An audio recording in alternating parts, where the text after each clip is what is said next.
5월 2일 살아계신 하나님의 말씀 마태복음 13장 24절부터 51절 말씀으로 건더기 신앙이라는 제 말씀 드립니다. 아니 웬 갑자기 건더기요? 국물과 건더기에 대해서 아십니까? 많은 우리나라 사람이 국물 있는 음식 좋아하잖아요. 그래도 요즘은 외국 음식 문화에 접하면서 마른 음식과 덩어리 위주의 씹는 음식을 먹으면서 국물이 염분이 많아서 좋지 않다는 그 영양사들의 얘기를 듣는 바람에 국물을 멀리하게 됐죠. 그렇지만 아직도 나이 지긋한 사람들은 국물에 대한 입맛을 고치지 못하고 있지요. 저도 국물파라서 말이죠. 식사하고 나서 남은 국물을 후루룩 끓이면 마셔야 배가 그득한 게 뭐 좀 먹은 것 같은 느낌을 받습니다. 근데 사실은 국물은 그저 국물일 뿐이죠. 물이에요. 그냥 빠져나가는 거죠. 진짜 음식은 건더기죠. 저희 소년 시절에는 미군 부대에서 나온 그 음식물 쓰레기가 이제 시장에 가면 이제 파는데 거기다가 채소를 더 넣어가지고 양념을 더 해가지고 한 그릇을 판매를 하죠. 그게 바로 소위 우리 그때 꿀꿀이죽이라는 거였습니다. 근데 당시 고기라고는 1년에 2번 추석하고 설에 먹는 것으로 되어 있던 그런 시절이니까 꿀꿀이죽엔 돼지고기, 소고기, 별 고기들이 고기투성이에요. 그러니 얼마나 인기가 많았겠어요. 우리가 속해 있는 교회도 그렇고 그리스도인 중에도 말이죠. 국물과 건더기가 있다고 말씀하시는 거예요. 물론 건더기는 적고 국물은 많습니다. 그런데 건더기 중에는 먹을 만한 고깃덩이는 또 많지 않아요. 진지게 썩었거나 변질해서 먹을 수 없는 것들이나 건더기라도 껍데기나 머리 같은 것은 가시밖에 없어가지고 실제 먹을 게 없어요. 그 꿀꿀이적에는 때로는 담배꽁초도 나오고 말이죠. 신발 조각도 나오고 그러거든요. 어떤 곳에는 정말 음식물 쓰레기만 남아있는 데도 있어요. 그런 것은 국물도 이미 벌써 체류통에 다 빠져나가고 없어요. 그러니까 어디 교회 보면은 여기는 쓰레기만 있는 것도 아니고 쓰레기도 없고 국물조차도 없구나 이런 교회 있잖아요. 하나님 나라도 그와 같다고 주님께서 말씀하시는 거예요. 마태복음 13장 47절 이하에 또 천국은 마치 바다에 치고 각종 물고기를 모으는 그물과 같으니 그물에 가득하면 물가로 끌어내고 앉아가지고 좋은 것은 그릇에 담고 못된 것은 버리느니라. 쓰레기지요. 세상 끝에도 이럴 거다.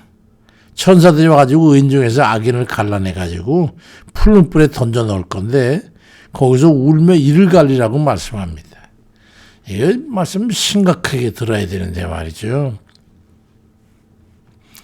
교인 중에는 좋은 먹거리가 될 수 있는 그런 건실한 고기도 있고 끓여서 국물이나 낼 수 있는 그런 것도 있고 국물 많을 수도 있는 그런 이들이 있는 거죠.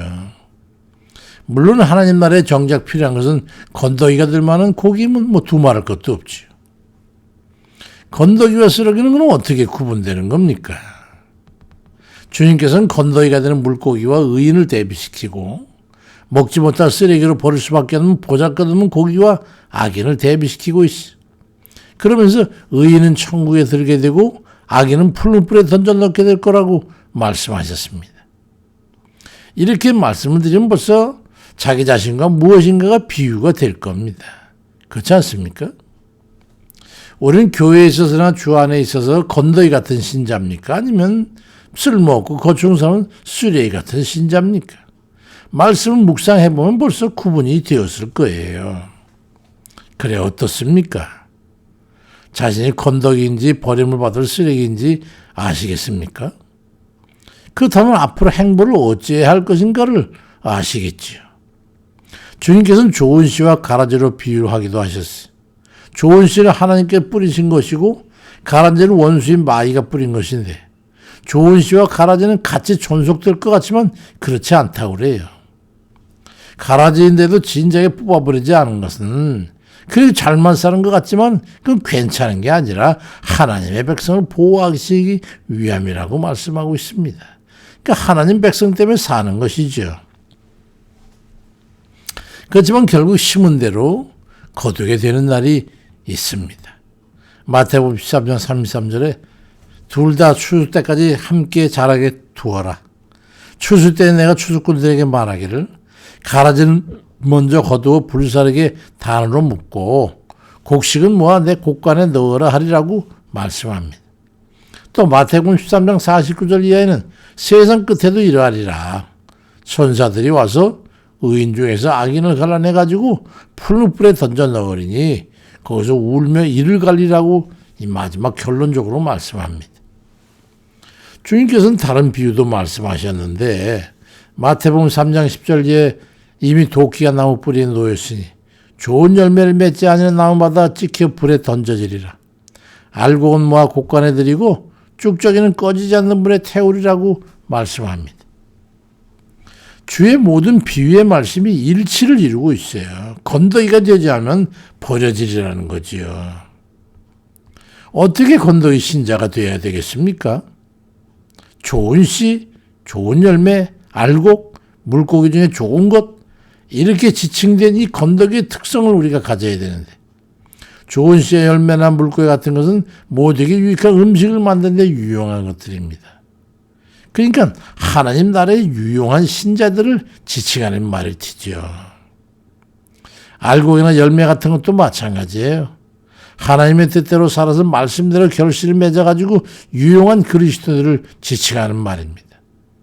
그럼 나는 좋은 그리스도인입니까? 아니면 알곡입니까? 없어서는 안 되는 귀한 건더기입니까? 그런 거면 가라지나 쭉저기나 쓰레기 같은 물고기에 해당하는 그런 이들이 있어요.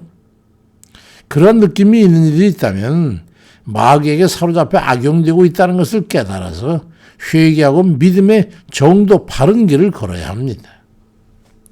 그렇다면 기다리고 있는 것은 불못밖에 없다는 것을 알아야 되는 거죠. 마태복음 13장 43절에 그때 의인들은 자기 아버지 나라에서 해와 같이 빛나리라. 귀 있는 자는 들으라 말씀합니다. 천국에 들어가는 것은 가만히 서서 어정쩡하게 기다리면 순서가 되면 들어가는 게 아니라는 것을 알아야 합니다.